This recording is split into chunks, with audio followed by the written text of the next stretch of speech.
पापावली पट्टुरपट्वपाङ्गः श्रीपाणि पद्माञ्चितजानुजङ्घः गोपालबालकृपया स्वयं नः श्रीपाण्डुरङ्गो भवतु प्रसन्नः। आचार्यः पवनोऽस्माकम् आचार्याणी च भारती देवो नारायणश्रीशः देवी मङ्गलदेवता। इष्टं दत्तं तपोजप्तं पूर्तं यच्चात्मनः प्रियं दारान् सुतान् प्रियान् गृहान् प्राणान् परस्मै सन्निवेदयेत्।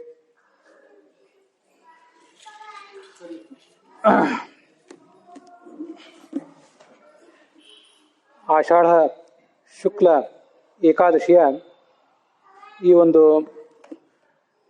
ಪರಮ ಪವಿತ್ರವಾದಂತಹ ಸಂದರ್ಭದಲ್ಲಿ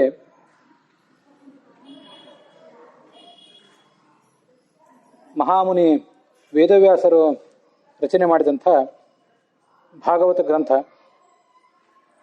ಅದರ ಸಾರವತ್ತಾದ ಕೆಲವು ಶ್ಲೋಕಗಳನ್ನು ವಿಷ್ಣು ತೀರ್ಥರು ಏನು ಸಂಗ್ರಹ ಮಾಡಿ ನಮಗೆ ಕೊಟ್ಟಿದ್ದಾರೆ ಅವುಗಳನ್ನು ನೋಡಬೇಕು ನಾವೀಗ. ಅದರಲ್ಲಿ ಕೆಲವು ಭಾಗಗಳನ್ನು, ಸುಮಾರು 18,000 ಶ್ಲೋಕಗಳು ಮೂಲ ಭಾಗವತದಲ್ಲಿ ಕಾಣ್ತವೆ. ಆದರೆ ನಮಗೆ ಇವತ್ತಿನ ಈ ಕಾಲದಲ್ಲಿ ಅಷ್ಟೆಲ್ಲ ಶ್ಲೋಕಗಳನ್ನು ಪೂರ್ಣವಾಗಿ ವಿವರವಾಗಿ ನೋಡ್ಲಿಕ್ಕೆ ಸಾಧ್ಯ ಆಗಲಿಕ್ಕಿಲ್ಲ. ಅಲ್ಪಶ್ಚ ಕಾಲ ಬಹವಶ್ಚ ವಿದ್ಯಾ ಯತ್ ಸಾರಭೂತಂ ತದುಪಾಸಿತವ್ಯಂ. ನಮಗಿರೋ ಕಾಲ ಬಹಳ ಅಲ್ಪ.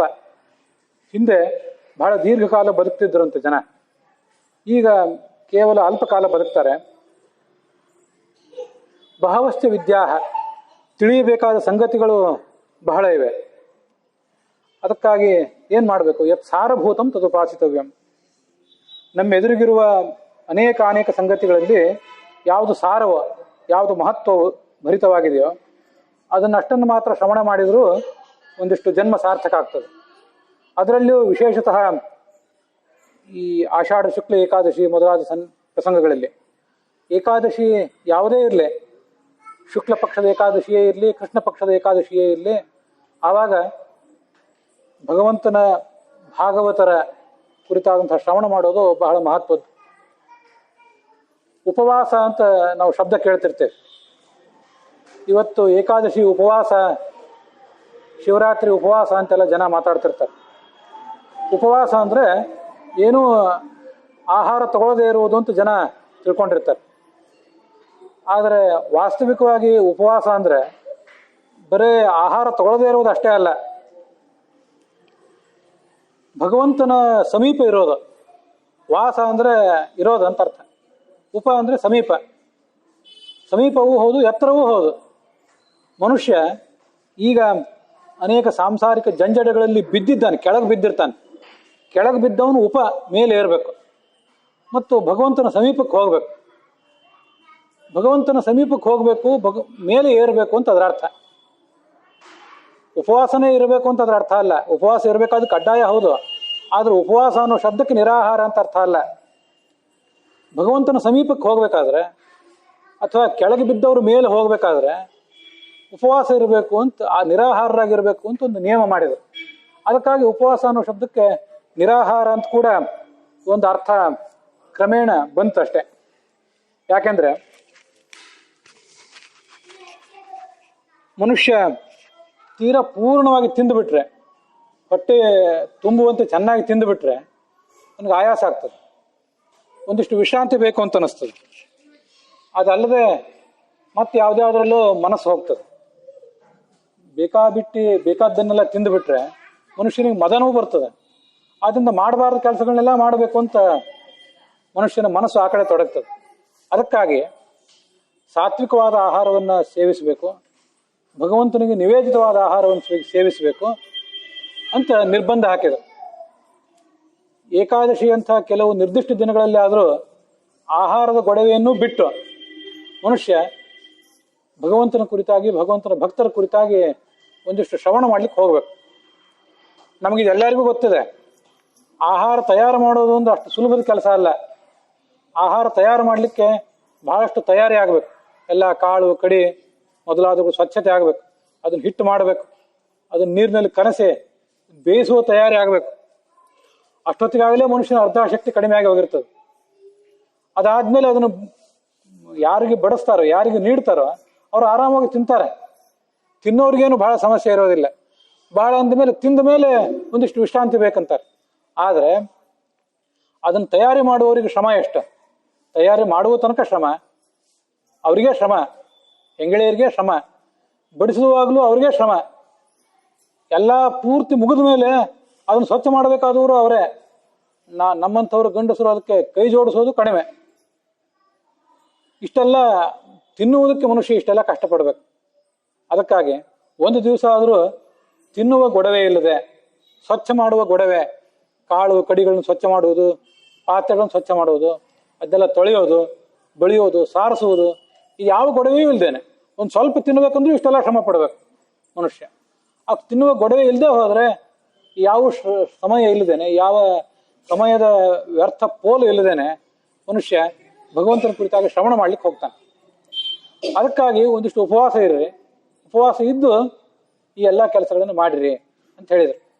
ಉಪವಾಸ ಇದ್ದಾಗ ಮನುಷ್ಯನಿಗೆ ಅವನ ಕಣ್ಣು, ಕಿವಿ, ಕೈ, ಕಾಲು ಮೊದಲಾದ ಇಂದ್ರಿಯಗಳ ಮೇಲೆಲ್ಲ ಪೂರ್ಣವಾದಂತಹ ಹತೋಟಿ ಬರ್ತದೆ. ಆ ಹತೋಟಿಯಿಂದ ಅವನು ಭಗವಂತನ ಕುರಿತಾಗಿ, ಭಗವಂತನ ಭಕ್ತರ ಕುರಿತಾಗಿ ತನ್ನ ಮನಸ್ಸು ಹರಿಸ್ಲಿಕ್ಕೆ ಸಾಧ್ಯ. ಅದಕ್ಕಾಗಿ ಉಪವಾಸ ಇರಬೇಕು ಅಂತ ಶಾಸ್ತ್ರದಲ್ಲೇ ಹೇಳ್ತಿರ್ತಾರೆ. ಅಂಥದ್ದೊಂದು ಪರಮ ಪಾವನವಾದಂತಹ ಆಷಾಢ ಶುಕ್ಲ ಏಕಾದಶಿ. ಅದಕ್ಕಾಗಿ ಮೊದಲು ಪಾಪಾಬಲಿ ಪಾಟನ ಪಟ್ವಪಾಂಗ ಶ್ರೀಪಾಣಿ ಪದ್ಮಾಂಚಿತ ಜಾನುಜಂಘ ಗೋಪಾಲ ಬಾಲ ಕೃಪಯಾ ಸ್ವಯಂನಃ ಶ್ರೀ ಪಾಂಡುರಂಗೋ ಭವತು ಪ್ರಸನ್ನ ಅಂತ ಶ್ಲೋಕದಿಂದಲೇ, ಆ ಪಾಂಡುರಂಗನನ್ನ ಆರಾಧಿಸುವ, ಅವನನ್ನು ವರ್ಣಿಸುವ ಶ್ಲೋಕದಿಂದಲೇ ಇವತ್ತು ನಾವು ಪ್ರಾರಂಭ ಮಾಡಿಕೊಂಡಿದ್ದೇವೆ. ಪಾಪಾವಲಿ ಪಾಟನ ಪಟ್ವಪಾಂಗ, ಅವನ ಹತ್ತಿರ ಹೋಗಿ ನಾವು ಅವನಿಗೆ ನಮಸ್ಕಾರ ಮಾಡ್ತೇವಲ್ಲ, ಅವನ ಕಣ್ಣಿಗೆ ನಾವು ಬೀಳ್ತೇವಲ್ಲ, ಅವನ ಕಣ್ಣಿಗೆ ನಾವು ಬಿದ್ದಾಗ ನಮ್ಮಲ್ಲಿರುವ ಪಾಪ ಎಲ್ಲ ಸುಟ್ಟು ಬೂದಿ ಆಗ್ತದಂತೆ. ಪೂರ್ಣ ಅವನ ಕಣ್ಣೋಟ ಬಿಡದೆ ಹೋದ್ರೂ ಅಡ್ಡಿ ಇಲ್ಲ. ಕೆಲವರಿಗೆ ಭಗವಂತನ ಮುಂದೆ ಬರ್ಲಿಕ್ಕೆ ನಾಚಿಕೆ ಆಗ್ತಿರ್ತದೆ. ಅದೇನು ಭಗವದ್ಭಕ್ತಿ, ಆರಾಧನೆ, ಧರ್ಮ ಅದೆಲ್ಲ ಯಾವ ಕಾಲದ್ದು, ಅದೇನು ಮಾಡೋದು? ಸುಮ್ಮನೆ ಕೆಲವರು ಅಲ್ಲೇ ಸುಳಿದು ಹೋಗ್ತಿರ್ತಾರೆ, ಸೈಡಿಂದಲೇ ಹಾದು ಪಾಸ್ ಆಗಿ ಹೋಗ್ತಿರ್ತಾರೆ. ಭಗವಂತನ ಕಡೆಗಣ್ಣ ನೋಟ ಅಲ್ಲಿಯೂ ಬೀಳ್ತಿರ್ತದೆ. ಅಪಾಂಗ ಅಂದ್ರೆ ಮುನ್ನೋಟ ಅಲ್ಲ, ಹಿನ್ನೋಟ. ಈ ಕಡೆಯಿಂದ ನೋಡೋದು ಅಪಾಂಗ, ಕಡೆಗಣ್ಣ ನೋಟ ಅಂತಿರ್ತಾರೆ. ನಮಗೆ ಮುಂದೆ ಮಾತ್ರ ಕಣ್ಣು, ಭಗವಂತನಿಗೆ ಮೇಲೆ ಕೆಳಗೆ, ಎಡ ಬಲ, ಹಿಂದೆ ಮುಂದೆ ಎಲ್ಲಾ ಕಡೆನೂ ಒಂದು ಕಣ್ಣಿದೆ. ಆ ಭಗವಂತನ ಕಡೆಗಣ್ಣ ನೋಟು ಬಿದ್ದರೆ ನಮ್ಮ ಪಾಪ ಎಲ್ಲ ಸುಟ್ಟು ಬೂದಿ ಆಗ್ತದೆ. ಶ್ರೀ ಪಾಣಿ ಪದ್ಮಾಂಚಿತ ಜಾನುಜಂಘ, ಅವನ ಜೊತೆಗೆ ಲಕ್ಷ್ಮೀದೇವಿ ಇದ್ದಾಳೆ. ಅವಳು ತನ್ನ ಕರಕಮಲದಿಂದ ಅವನ ಪಾದ ಒತ್ತಿ ಸೇವಾ ಮಾಡ್ತಿದ್ದಾಳೆ. ಶ್ರೀಪಾಣಿ ಪದ್ಮಾಂಚಿತ ಜಾನುಜಂಘ, ಇದು ಒಂದರ್ಥ. ಇನ್ನೊಂದು, ಅವನ ತನ್ನ ಎರಡೂ ಕೈಗಳನ್ನು ಹಿಂಗೆ ಇಟ್ಕೊಂಡು ನಿಂತಿದ್ದಾನಲ್ಲ, ಶ್ರೀಪಾಣಿ ಪದ್ಮ, ಅವನ ಲಕ್ಷ್ಮೀದೇವಿ ತನ್ನ ಕರಕಮಲದಿಂದ ಅವನನ್ನು ಸೇವಾ ಮಾಡ್ತಾಳೆ ಅಂತ ಒಂದರ್ಥ. ಇನ್ನೊಂದರ್ಥ, ಕಮಲದಂತಿರುವಂತಹ ಸೊಬಗಿನಿಂದ ಕೂಡಿದ ತನ್ನ ಕೈಯನ್ನ ತನ್ನ ಸೊಂಟದ ಮೇಲೆ ಇಟ್ಟಿದ್ದಾನ. ಅವನು ಸೊಂಟದಿಂದ ಸ್ವಲ್ಪ ಕೆಳಗೆ ಇಟ್ಟಿದ್ದಾನೆ. ಹಾಗೆ ನೋಡಿದರೆ ವಿಗ್ರಹದಲ್ಲಿ ನೀವು ನೋಡಿರ್ತೀರಿ, ತೀರಾ ಸೊಂಟದ ಮೇಲೆ ಇರೋದೆಲ್ಲ ಸ್ವಲ್ಪ ಕೆಳಗಿರ್ತದೆ, ಅದು ಜಾನುವಿನ ತನಕ ಬಂದಿರ್ತದೆ. ಶ್ರೀಪಾಣಿ ಪದ್ಮಾಂಚಿತ ಜಾನುಜಂಘ, ಮೊಣಕಾಲಿನವರೆಗೆ ಅವನ ಕೈ ಇರ್ತದೆ. ಗೋಪಾಲ ಬಾಲ ಕೃಪಯಾ ಸ್ವಯಂನಃ, ಮೊನ್ನೆ ಒಂದು ದಿವಸ ಹೇಳಿದ್ದೆ, ಅಲ್ಲಿ ಪಾಂಡುರಂಗ ಅಂದ್ರೆ ಬೇರೆ ಯಾರು ಅಲ್ಲ, ಗೋಪಾಲ ಬಾಲಕನಾದ ಕೃಷ್ಣನೇ ಅಲ್ಲಿ ಪಾಂಡುರಂಗ. ಗೋಪಾಲ ಬಾಲ ಕೃಪಯಾ ಸ್ವಯಂನಃ ಶ್ರೀ ಪಾಂಡುರಂಗೋ ಭವತು ಪ್ರಸನ್ನ, ಅವನು ನಮ್ಮ ಮೇಲೆ ಪ್ರಸನ್ನನಾಗಲಿ ಅಂತ ಅವನ ಒಂದು ಆರಾಧನೆ, ಅವನ ಶ್ಲೋಕ ಇದು. ಅದರ ಮೂಲಕ ಅದನ್ನು ನೋಡಿದ್ದೇವೆ. ಭಗವಂತನ ಪಾದಕಮಲಗಳಿಗೆ ನಾವು ನಮಸ್ಕಾರ ಮಾಡ್ತಿರ್ತೇವಲ್ಲ, ಭಗವಂತನ ಪಾದಕಮಲಗಳನ್ನು ಮುಟ್ಟಿ ನಮಸ್ಕಾರ ಮಾಡ್ಲಿಕ್ಕೆ ನಮ್ಗೆ ಅವಕಾಶ ಇರೋದು ಪಾಂಡುರಂಗ ವಿಠಲನ ಸಮೀಪ ಮಾತ್ರ. ಕೆಲವು ಕಡೆ ಬೇರೆ ಕಡೆ ಇಲ್ಲ ಅಂತಲ್ಲ, ಗೋಕರ್ಣ, ಕಾಶಿ ಮೊದಲಾದ ಕಡೆನೂ ಲಿಂಗ ಮುಟ್ತೇವೆ, ಇಲ್ಲ ಅಂತಲ್ಲ. ಪಾದಕಮಲಗಳನ್ನು ಮುಟ್ಲಿಕ್ಕೆ ಅವಕಾಶ ಇರೋದು ಇಲ್ಲೇ. ಆ ಪಾದಕಮಲಗಳನ್ನು ಮುಟ್ಟುವಾಗ ನಮಗೊಂದು ಎಚ್ಚರ ಇರಬೇಕು. ಅದೇನು, ಆ ಪಾದ ನಮ್ಗೇನು ಕೊಡ್ತದೆ ಅಂತ ಬೇಕಲ್ಲ. ನಾವು ಎಲ್ಲೇ ಹೋದ್ರು, ಬ್ಯಾಂಕಿಗೆ ಹೋದ್ರು, ಅಂಗಡಿಗೆ ಹೋದ್ರು, ಬೇರೆ ಯಾರದೇ ಮನೆಗೆ ಹೋದ್ರು, ಎಲ್ಲಿ ಹೋದ್ರು, ಅವ್ರು ಏನು ಕೊಡ್ತಾರೆ ನಮಗೆ, ನಾವೇನು ಕೊಡಬೇಕು? ನಾವು ವ್ಯವಹಾರದಲ್ಲೇ ತೊಡಗಿರ್ತೇವೆ ಅವತ್ತು. ಭಗವಂತನ ಪಾದಕಮಲಗಳಿಗೆ ನಾವು ಎರಗುವಾಗ, ನಮಸ್ಕಾರ ಮಾಡುವಾಗ, ಆ ಪಾದಕಮಲಗಳು ನಮ್ಗೆ ಏನು ಕೊಡ್ತವೆ ಅಂತ ಮನುಷ್ಯ ಲೆಕ್ಕ ಹಾಕ್ಬೇಕು, ಸ್ವಲ್ಪ ವಿಚಾರ ಮಾಡ್ಬೇಕು. ಶ್ವಿತ್ಯಾನಂದ ಸಮುದ್ದಿಷ್ಟ ವರಿತಿ ಜ್ಞಾನ ಮುಚ್ಯತೆ ಮುಕ್ತಿದಾನೇನ ತಜ್ಞಾನಾತ್ ಸುವರಸ್ಯ ಪದದ್ವಯಂ ಅಂತ ಆ ಭಗವಂತನ ಪಾದಕಮಲಗಳನ್ನ, 2 ಕೈಗಳನ್ನ, ಅವನ ತಲೆಯನ್ನ, ಇದನ್ನೆಲ್ಲ ಶಾಸ್ತ್ರದಲ್ಲಿ ವರ್ಣನೆ ಮಾಡ್ತಾರೆ. ನಮಗೆ ಆ ಪಾಂಡುರಂಗನ ಆ ವಿಗ್ರಹದಲ್ಲಿ ಪ್ರಧಾನವಾಗಿ ಕಾಣುವುದು 2 ತಲೆ. ಗಮನಿಸಬೇಕಾದ ಸಂಗತಿ ಏನಂದ್ರೆ, ಶಂಖ, ಚಕ್ರ, ಗದಾ, ಪದ್ಮ ಇದ್ಯಾವುದೂ ಇಲ್ಲ ಇಲ್ಲಿ. ಅದೆಲ್ಲ ಭಗವಂತನ ಬೇರೆ ರೂಪಗಳಲ್ಲಿ ಇರ್ತಿರ್ತವೆ. ಇಲ್ಲಿರೋದು 2 ಕಾಲು, 2 ಕೈ, 1 ತಲೆ. ಯಾವ ಆಯುಧವೂ ಇಲ್ಲ. ಮನಸ್ಸಿಗೆ ನಾವು ಅದನ್ನೆಲ್ಲ ನೋಡಿ ಮನೆಗೆ ಹೋದ ಮೇಲೂ ಕೂಡ ತುಂಬಾ ಸುಲಭವಾಗಿ ನೆನಪಿಟ್ಕೊಳ್ಬಹುದಾದಂತಹ ಒಂದು ರೂಪ ಅದು. ಅವನಿಗೆ 2 ಕಾಲುಗಳಿಗೆ ಏನರ್ಥ, ಕೈಗಳಿಗೆ ಏನರ್ಥ, ಕಾಲುಗಳ ಕೆಲಸ ಏನು, ಕೈಗಳ ಕೆಲಸ ಏನು, ಅವನ ತಲೆಯ ಕೆಲಸ ಏನು, ಕಣ್ಣಿನ ಕೆಲಸ ಏನು, ಇದನ್ನೆಲ್ಲ ಆಲೋಚನೆ ಮಾಡ್ಬೇಕಂತ.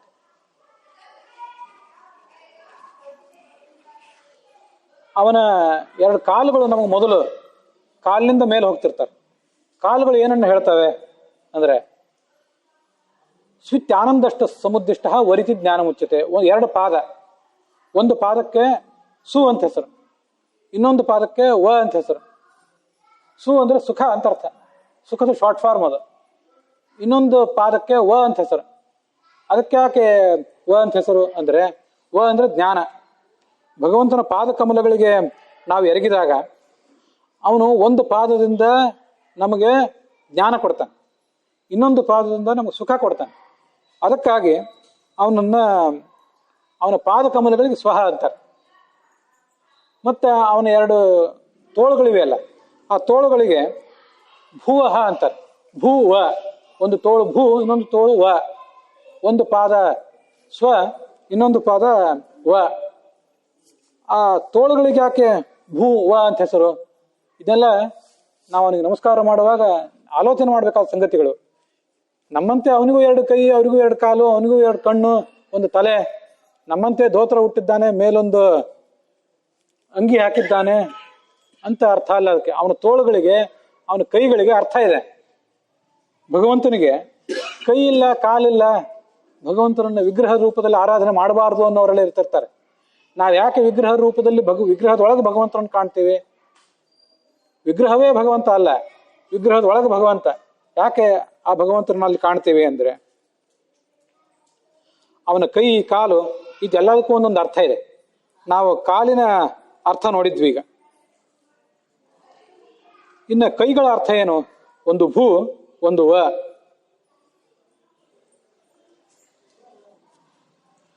ಭೂ ಅನ್ನೋದು ಜಗತ್ತನ್ನು ಹುಟ್ಟಿಸ್ತದೆ ಅಂತ ಅರ್ಥ. ಜಗತ್ತನ್ನು ಹುಟ್ಟಿಸುವುದು ಒಂದು ಕೈಯ ಕೆಲಸ, ಜಗತ್ತನ್ನ ನಾಶ ಮಾಡುವುದು ಇನ್ನೊಂದು ಕೈಯ ಕೆಲಸ. ವ ಅಂದ್ರೆ ವಿನಾಶ, ಭೂ ಅಂದ್ರೆ ಜಗತ್ತನ್ನು ಹುಟ್ಟಿಸುವುದು ಅಂತ ಅರ್ಥ. ಒಂದು ಕೈಯಿಂದ ಜಗತ್ತನ್ನು ಹುಟ್ಟಿಸ್ತಾನೆ, ಹುಟ್ಟಿಸುವ ಪ್ರಸಂಗ ಬಂದಾಗ ಮತ್ತೊಂದು ಕೈಯಿಂದ ಆ ಜಗತ್ತನ್ನು ನಾಶ ಮಾಡ್ತಾನೆ. ನಾಶ ಮಾಡುವವನು ಅವನೇ, ಹುಟ್ಟಿಸುವವನು ಅವನೇ.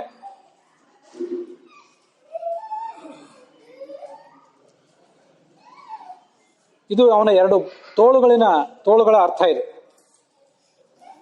ಅವನ ತಲೆ ಏನಿದೆ, ಅವನ ಮುಖ, ತಲೆ ಅಂದ್ರೆ ಕೇವಲ ತಲೆ ಮುಖ ಇಷ್ಟಲ್ಲ, ಇಡೀ ಎಲ್ಲ ಸೇರಿ. ಅದಕ್ಕೇನು ಅರ್ಥ ಅಂದ್ರೆ, ಅದು ಭೂಹು ಅಂತ ಕರ್ಸ್ಕೋತದೆ. ಭೂಹು, ಭೂವಹ, ಸುವಹ, ಇಷ್ಟಿರೋದಲ್ಲಿ. ಅವನ ತಲೆಗೆ ಯಾಕೆ ಭೂಹು ಅಂತಾರೆ ಅಂದ್ರೆ, ಅದು ಕೂಡ ನಮ್ಮನ್ನು ರಕ್ಷಿಸ್ತದೆ. ತಲೆಯು ಕೂಡ ನಮ್ಮನ್ನು ರಕ್ಷಿಸ್ತದೆ. ಭಾವನ ಮಾಡ್ತದಂಥದ್ದು. ಅದೇನು ಭಾವನ ಮಾಡೋದು ಅಂದ್ರೆ, ರಕ್ಷಣೆ ಮಾಡೋದು ಅಂತ ಅರ್ಥ. ಭಾವನಂ ರಕ್ಷಣಂ ಪ್ರೋಕ್ತಂ ದೃಷ್ಟ್ಯಾ ವಾಚಾಕ ರಕ್ಷತೆ. ಇದು ನಾವಲ್ಲಿ ಅನುಸಂಧಾನ ಮಾಡಬೇಕಾದ್ದು. ಭಗವಂತನ ಕಣ್ಣೋಟ ನಮ್ಮ ಮೇಲೆ ಬೀಳ್ತದಲ್ಲ, ಆವಾಗ ಅವನು ನಮ್ಮನ್ನು ರಕ್ಷಿಸ್ತಾನೆ. ಅದಕ್ಕಾಗಿ ಯಾವತ್ತೂ ಭಗವಂತನ ಕಣ್ಣೋಟಕ್ಕೆ ನಾನು ಪಾತ್ರನಾಗಬೇಕು ಅಂತ ಹಂಬಲಿಸ್ಬೇಕು ಮನುಷ್ಯ. ಮತ್ತೆ ದೃಷ್ಟ್ಯಾ ವಾಚಾಚ ರಕ್ಷತೆ, ತನ್ನ ಮಾತಿನಿಂದಲೂ ನಮ್ಮನ್ನು ರಕ್ಷಿಸ್ತಾನಂತ. ಮಾತಿನಿಂದ ಅವನು ರಕ್ಷಿಸಿದ್ದು ನಮ್ಗೆ ಗೊತ್ತದೆ. ಇದೇ ಪಾಂಡುರಂಗನೇ ಹಿಂದೆ ಕೃಷ್ಣನಾಗಿದ್ದಾಗ, ಅವನೇ ಕೃಷ್ಣ, ಅವನು ಅರ್ಜುನನಿಗೆ ಗೀತೆಯನ್ನು ಬೋಧನೆ ಮಾಡಿದ. ನಾನು ಯುದ್ಧ ಮಾಡಲು ಅಲ್ಲೇ ಅಂತ ಬಿಲ್ಲು ಬಾಣ ಎಲ್ಲ ಕೆಳಗೆ ಬಿಸಾಕಿ ಅರ್ಜುನ ಅಳ್ತಾ ಕೂತು ಬಿಟ್ಟಿದ್ದ. ಯುದ್ಧ ಅಂದ್ರೆ ಕೇವಲ ಕುರುಕ್ಷೇತ್ರದ ಯುದ್ಧ ಅಲ್ಲ. ನಾವು ನಮ್ಮ ಜೀವಮಾನದಲ್ಲಿ ಏನು ಕರ್ತವ್ಯ ಮಾಡಬೇಕೋ ಅದನ್ನು ಮಾಡ್ಲಿಕ್ಕೆ ನಮಗೆ ಕೈಲಾಗದೇ ಇದ್ದಾಗ, ಆವಾಗ ಭಗವಂತ ನಮಗೆ ತನ್ನ ಅಮೃತವಾಣಿಯನ್ನು ಕೇಳಿಸಿ ನಮ್ಮನ್ನು ಉದ್ಧಾರ ಮಾಡ್ತಾನೆ. ಹೀಗೆ ಕಣ್ಣಿನಿಂದಲೂ ಉದ್ಧಾರ ಮಾಡ್ತಾನೆ, ಕಣ್ಣಿನ ನೋಟದಿಂದ. ತನ್ನ ಮಾತಿನಿಂದಲೂ ಉದ್ಧಾರ ಮಾಡ್ತಾನೆ. ಮಾತು ಅಂದ್ರೆ ಅವನ ಮುಖದಿಂದ ಮಾತು ಹೊರಗೆ ಬರ್ತದಲ್ಲ ಅದ್ರ ಮೂಲಕನೂ ರಕ್ಷಣೆ ಮಾಡ್ತಾನೆ. ಇನ್ನೊಂದು ಅಲ್ಲಿ ವಾಕ್ ಅಂದ್ರೆ ಅವನ ಮುಗುಳ್ನಗೆಯಿಂದಲೂ ರಕ್ಷಣೆ ಮಾಡ್ತಾನೆ. ಭಗವಂತನ ಎದುರಿಗೆ ಹೋಗಿ ಕೂತು ಆ ಒಂದು ಮುಗುಳ್ನಗೆಯನ್ನು ನೋಡಿದ್ರೆ ಸಾಕು, ನಾನಿದ್ದೇನೆ ಯಾವತ್ತೂ ನಿಮ್ಮನ್ನು ರಕ್ಷಣೆ ಮಾಡಲಿಕ್ಕೆ ಅಂತ ಕೇವಲ ಆ ಮಂದಹಾಸದಿಂದ ಅವನನ್ನ ಪುಷ್ಪಹಾಸ ಅಂತ ಶಾಸ್ತ್ರದಲ್ಲಿ ಹೇಳ್ತಾರೆ, ಹೂವಿನ ನಗೆ ಅಂತ. ಬಹಳ ಸುಂದರವಾದಂತಹ ಒಂದು ಹೋಲಿಕೆ ಅದು.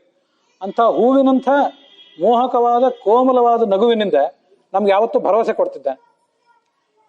ನಮ್ಮನ್ನ ಕಾಪಾಡ್ತಾನೆ, ಹುಟ್ಟಿಸ್ತಾನೆ, ನಾಶ ಮಾಡ್ತಾನೆ, ಜ್ಞಾನನೂ ಕೊಡ್ತಾನೆ, ಮುಕ್ತಿಗೂ ಕೊಡ್ತಾನೆ, ಕರ್ಕೊಂಡು ಹೋಗ್ತಾನೆ.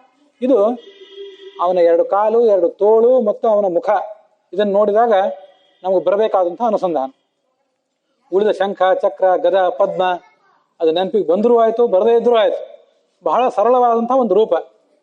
ನಮ್ಮಂಥವ್ರು ನಾವೆಲ್ಲ ಇರ್ತೀವಲ್ಲ ಈ ದೇಶದಲ್ಲಿ, ನಮ್ಮಂಥವ್ರು ಎಲ್ಲರೂ ತೊಡುವಂತಹ ಒಂದು ಸಾಧಾರಣವಾದ ಒಂದು ವಸ್ತ್ರ, ಮೇಲೊಂದು ಅಂಗಿ ತೊಟ್ಟು, ನಮ್ಮಂತೆ ಸಾಧಾರಣವಾದ ಒಂದು ರುಮಾಲು ಏನೋ ಪೇಟಾನೋ ತೊಟ್ಟು ನಮಗೆ ತೀರಾ ಹತ್ತಿರ ಆಗುವಂತಹ ಒಂದು ರೂಪ ಅದು. ಅದನ್ನು ನೆನಪು ಮಾಡ್ಕೊಂಡಿದ್ದೇವೆ.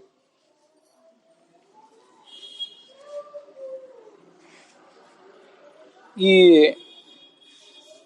ಭಾಗವತದಲ್ಲಿ ಬಂದಂಥ ಕೆಲವು ಶ್ಲೋಕಗಳು, ಅದನ್ನ ಧರ್ಮೋಪದೇಶ ಪ್ರಕರಣ ಅಂತ ಆ ಪ್ರಕರಣದಲ್ಲಿ ಸಂಗ್ರಹ ಮಾಡಿದ್ದನ್ನ ನಾವು ಈಗಾಗಲೇ ಹಿಂದೆ ನೋಡ್ತಾ ಬಂದಿದ್ದೇವೆ. ಅದ್ರ ಮುಂದುವರೆದ ಭಾಗ ಇದೆ. ಧರ್ಮ ಬಹಳ ಸೂಕ್ಷ್ಮವಾದ್ದು, ಎಲ್ಲರೂ ಅದನ್ನ ಅರಿತುಕೊಳ್ಳಿಕ್ಕೆ ಸಾಧ್ಯ ಇಲ್ಲ. ಭಗವಂತನೇ ಅದನ್ನು ನಮಗೆ ತಿಳಿಸ್ಬೇಕಷ್ಟೆ. ನಾವು ನಿತ್ಯ ಏನ್ ಮಾಡಬೇಕು, ಭಗವಂತನ ಬಳಿಗೆ ಹೋದಾಗ ಏನ್ ಮಾಡಬೇಕು, ಯಾವತ್ತು ಶ್ರವಣ ಮಾಡಬೇಕು. ಶ್ರವಣಂ ಕೀರ್ತನಂ ಧ್ಯಾನಂ ಹರೇರ್ ಅದ್ಭುತ ಕರ್ಮಣಃ ಜನ್ಮ ಕರ್ಮ ಗುಣಾನಾಂಚ ತದರ್ಥೇ ಅಖಿಲ ಚೇಷ್ಟಿತಂ.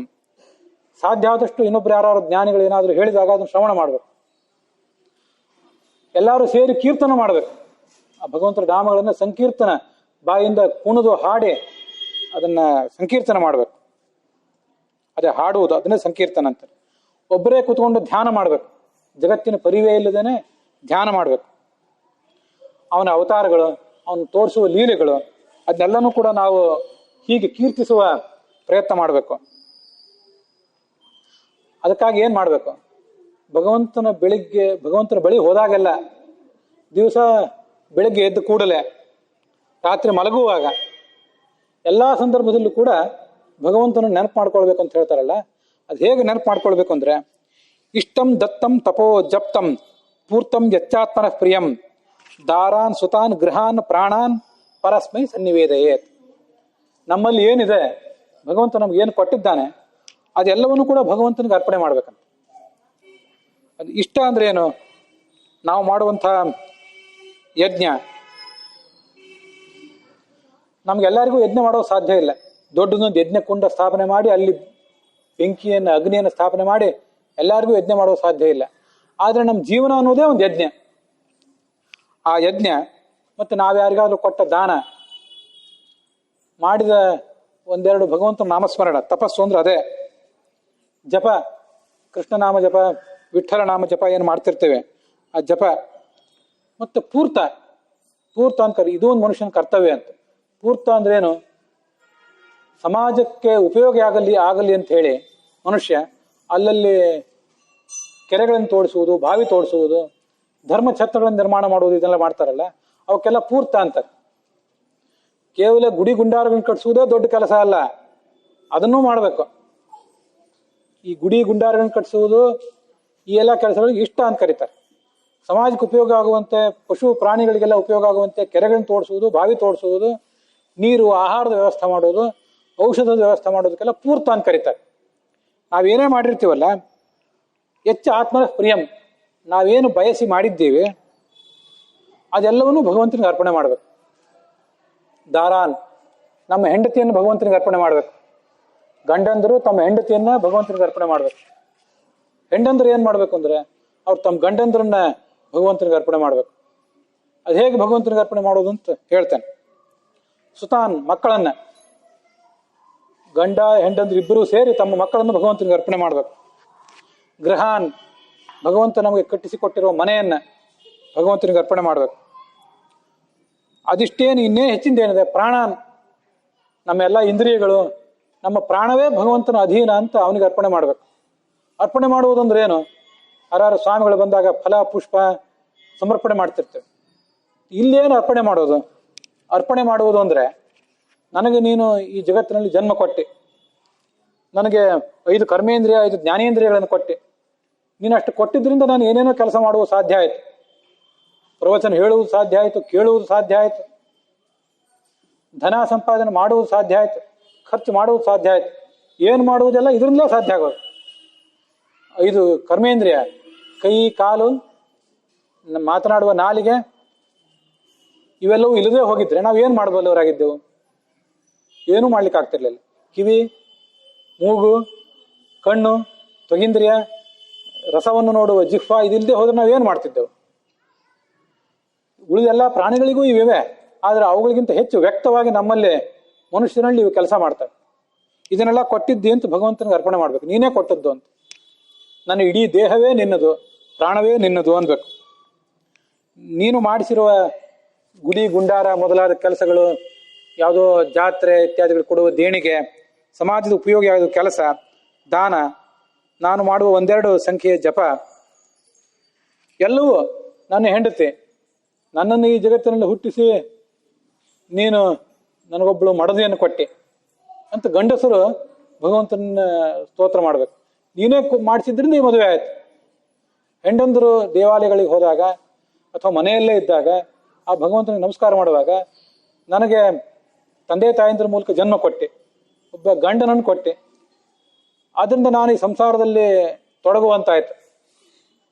ಅದೆಲ್ಲ ಭಗವಂತನಿಗೆ ಅರ್ಪಣೆ ಮಾಡಬೇಕು.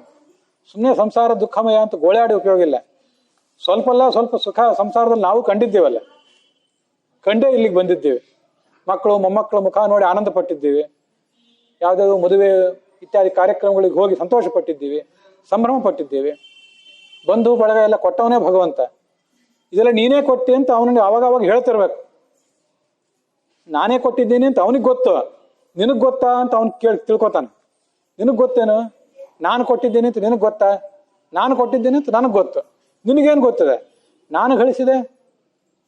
ಯಕ್ಷೇ ದಾಸ್ಯಾಮಿ ಮೋದಿಷ್ಯೆ ಇತಿ ಅಜ್ಞಾನ ವಿಮೋಹಿತಾ ಆಢ್ಯೋಪಿ ಜನವಾನಸ್ತಿ ಕೋನ್ಯೋಸ್ತಿ ಸದೃಶೋಮಯ, ಭಗವದ್ಗೀತೆಯಲ್ಲಿ ಬರ್ತದೆ. ಆಢ್ಯ, ಬೇಕಾಷ್ಟು ದುಡ್ಡಿದೆ, ಬಂಧು ಬಾಂಧವರಿದ್ದಾರೆ, ಆಳು ಕಾಳುಗಳಿದ್ದಾರೆ, ನನಗೆ ಸಮಾನ ಯಾರ್ರೀ? ದೇವರಿಗೇನು ನಾನು ಭಜನೆ ಮಾಡೋದ? ಅಜ್ಞಾಕ್ ಮಾಡಬೇಕು ಅಂತ ಮೂರ್ಖರಾದವರು ತಾಮಸರಾದವರು ಆಲೋಚನೆ ಮಾಡ್ತಿರ್ತಾರೆ.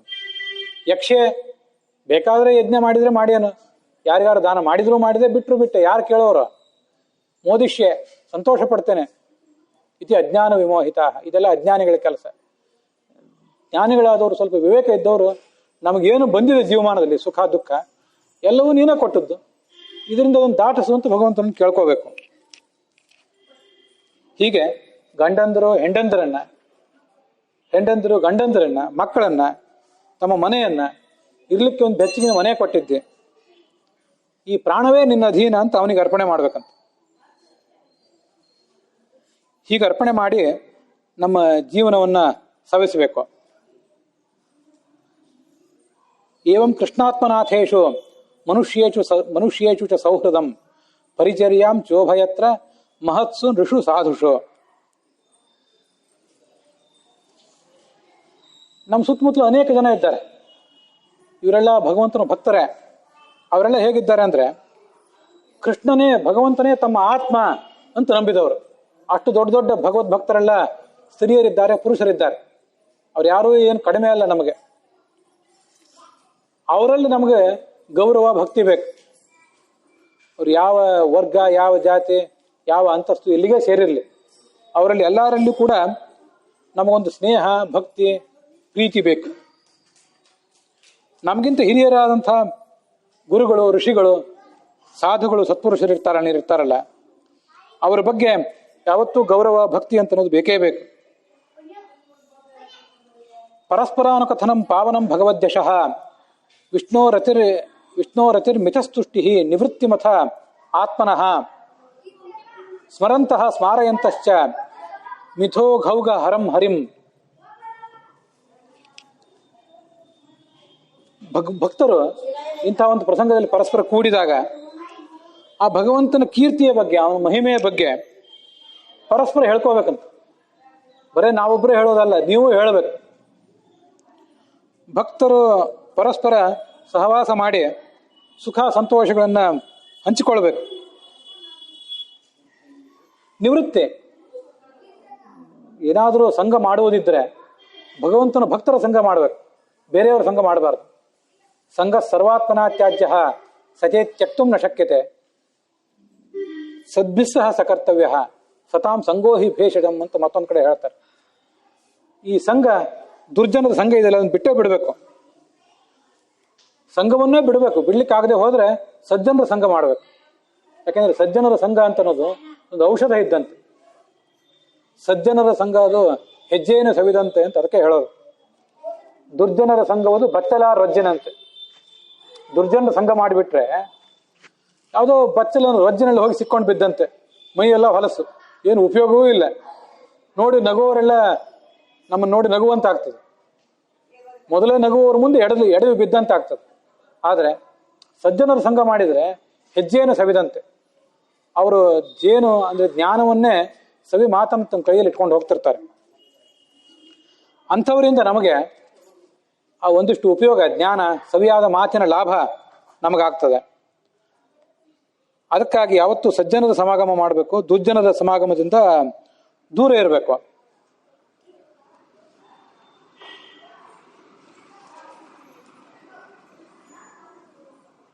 ಭಕ್ತ್ಯಾ ಸಂಜಾತಯ ಭಕ್ತ್ಯ ಬಿಭ್ರತಿ ಉತ್ಪುಲಕಾಂ ತನುಂ ಇತಿ ಭಾಗವತಾನ್ ಧರ್ಮಾನ್ ಶಿಕ್ಷನ್ ಭಕ್ತ್ಯಾ ತದಾ ತದುತ್ಥಯ ನಾರಾಯಣ ಪರೋ ಮಾಯಾಂ ಅಂಜಹ ತರತಿ ದುಸ್ತರಾಂ.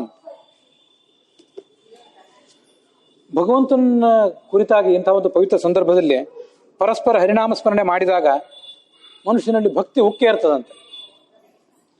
ಮೈ ನಿವಿರು ಹೇಳ್ತದೆ, ರೋಮಾಂಚನ ಆಗ್ತದೆ, ಮತ್ತೆ ಕಣ್ಣಿನೊಳಗೆ ಆನಂದ ಬಾಷ್ಪ ಹೊರಗೆ ಬರ್ತದೆ.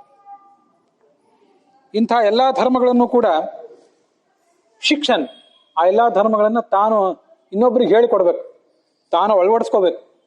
ತಾನು ಅಳವಡಿಸ್ಕೊಂಡದ್ದಲ್ಲದೇನೆ ಇನ್ನೊಬ್ರಿಗೆ ಹೇಳ್ಕೊಡ್ಬೇಕು. ಇನ್ನೊಬ್ರಿಗೆ ಹೇಳಿಕೊಡುವುದಕ್ಕಿಂತ ಮುಂಚೆ ತಾನು ಅಳವಡಿಸ್ಕೊಂಡಿರಬೇಕು.